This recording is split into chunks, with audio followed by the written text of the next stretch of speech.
Hello everyone. So, how are you all? Please subscribe to my channel Nancy Study Hub.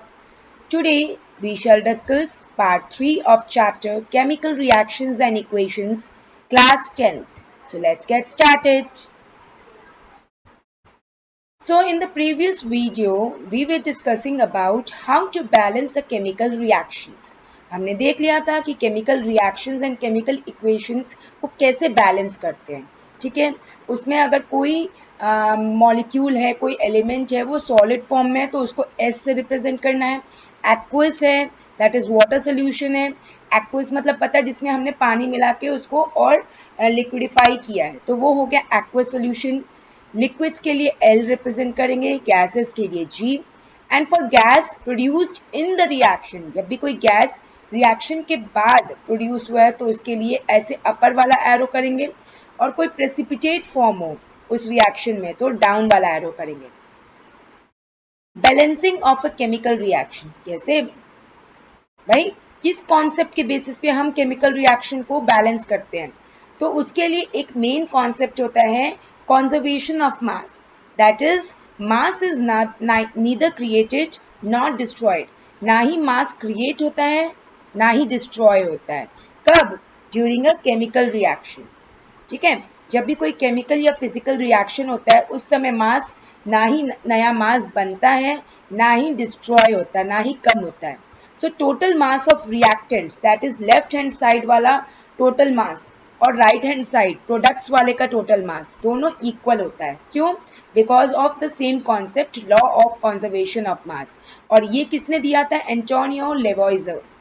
In other words, the total mass of the products formed in a chemical reaction is equal to the total mass of the reactants participated in a chemical reaction. Balanced chemical equation. The chemical equation in which the number of atoms of each element in the reactant side is equal to the product side is called a balanced chemical equation. 4 easy steps to balance a chemical equations. अरे वाह, ये तो बड़े मजेदार हैं. चलो देखते हैं कि कैसे हम केमिकल इक्वेशंस को इजीली बैलेंस कर सकते हैं. इजी वर्ड सुन के सबके दिमाग की घंटी बज जाती है, तो हम भी देखते हैं कैसे होता है. सबसे पहले ये एक केमिकल इक्वेशन है. हमने क्या किया, एक एक करके सारे एटम्स को नोट डाउन कर लिया. So step 1, list down atoms. सारे एटम्स को हम इस इक्वेशन में से नोट डाउन कर देंगे, जैसे कार्बन, हाइड्रोजन, फ्लोरीन, ऑक्सीजन. ठीक है.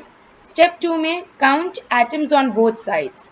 जैसे कि ये लेफ्ट हैंड साइड हो गया, ये राइट हैंड साइड हो गया. Reactants, products. कार्बन में 6 एटम्स हैं रिएक्टेंट्स के साइड, 1 एटम है प्रोडक्ट के साइड. 5 एटम्स हैं हाइड्रोजन के रिएक्टेंट साइड, 2 एटम्स हैं product side.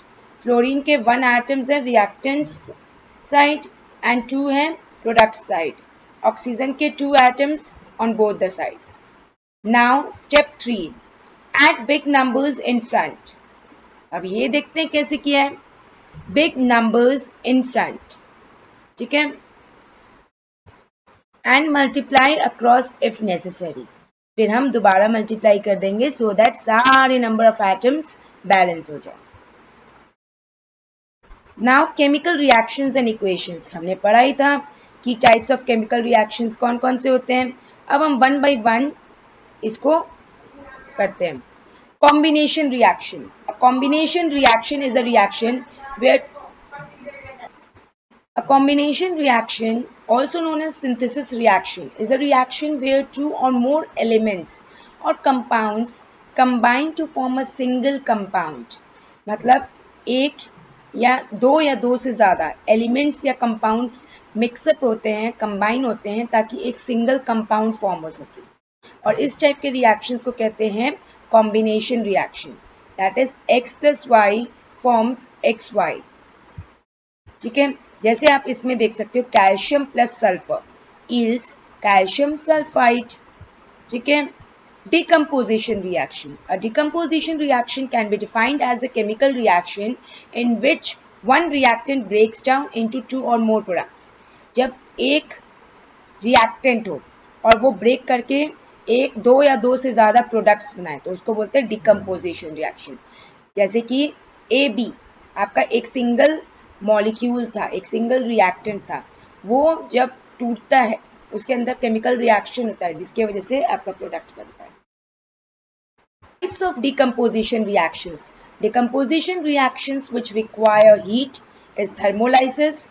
Decomposition reaction which requires light is photolysis. And decomposition reaction which requires electricity is electrolysis. तो तीन टाइप ऑफ डिकम्पोजिशन रिएक्शंस होते हैं, thermolysis, photolysis and electrolysis. Thermolysis जिस reaction में आपको heat देने की जरूरत हो, फोटोलाइसिस जिस रिएक्शन में आपको लाइट की जरूरत हो, और इलेक्ट्रोलाइसिस जिस रिएक्शन में आपको इलेक्ट्रिसिटी की जरूरत हो।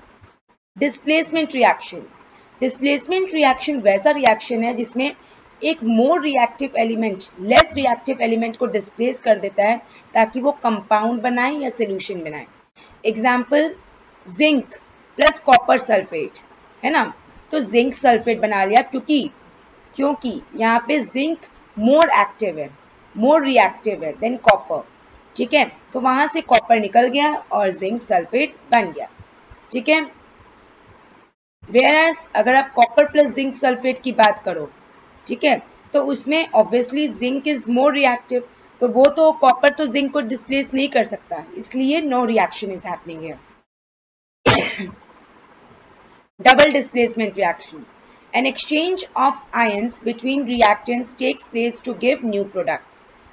ठीक है, this is the example. Precipitation reaction. An insoluble compound called precipitate is formed when two solutions containing soluble salts are combined.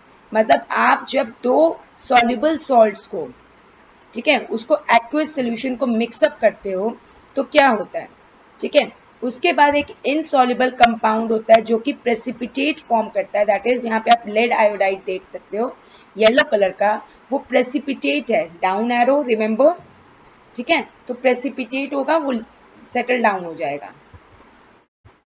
ये आप देख सकते हो प्रेसिपिटेट, ठीक है। Redox reaction, what is redox reaction? Oxidation और रिडक्शन दोनों साइमल्टेनियसली एक साथ होता है। ऑक्सीडेशन जिसमें सब्सटेंस इलेक्ट्रॉन्स लूज करता है और गेन्स ऑक्सीजन, या तो इलेक्ट्रॉन लूज करेगा या ऑक्सीजन गेन करेगा, तो वो ऑक्सीडेशन हो गया और लूजेस हाइड्रोजन। रिडक्शन जिसमें सब्सटेंस गेन इलेक्ट्रॉन्स और लूजेस ऑक्सीजन और gains hydrogen. Oxidizing agent substance जो ऑक्सीडाइज कर दे दूसरे सब्सटेंस को और खुद सेल्फ रिड्यूस्ड हो जाए, खुद को रिड्यूस कर दे, this is the example. Endo जिसमें क्या होता है, हीट इज टेकन है, ठीक है, heat is taken, heat is required to carry out the reaction, जैसे कि यहाँ पे आप देख सकते हो 6CO2 प्लस 6H2O, मतलब carbon dioxide plus water plus sunlight forms glucose, ठीक है, प्लस ऑक्सीजन, तो इसके लिए आपको हीट की जरूरत होती है, तो ये हो गया एंडोथर्मिक रिएक्शन। और एक्सोथर्मिक रिएक्शन जिसमें आपका हीट इवॉल्व होता है, रिलीज होता है, example aluminium plus iron oxide forms aluminium oxide plus iron plus heat, तो इसमें आपका हीट इवॉल्व हुआ, इसलिए ये हो गया exothermic reaction. Methane plus oxygen gives carbon dioxide plus water plus heat, तो यहाँ पे भी हीट रिलीज हो रहा है, इसलिए ये हो गया एक्सोथर्मिक रिएक्शन। कोरोजन सबको पता है कि जनरली कोई भी मेटल मॉइस्चर के प्रेजेंस के वजह से, एयर के प्रेजेंस से या केमिकल की वजह से उसके ऊपर एक परत सी चढ़ जाती है और उसको बोलते हैं कोरोजन। एग्जाम्पल हो गया रस्टिंग ऑफ मेटल, ठीक है, rusting of iron, corrosion of copper, silver, ये सारी चीजें आपने देखा भी होगा जब आप कोई मेटल्स को रखते हो और वो उसके ऊपर एक परत चढ़ जाती है, that is corrosion. So that's all for the day. This chapter is finished. We will discuss the upcoming chapter in the upcoming video. Till then, bye bye. Take care. Sayonara. Bye. Take care.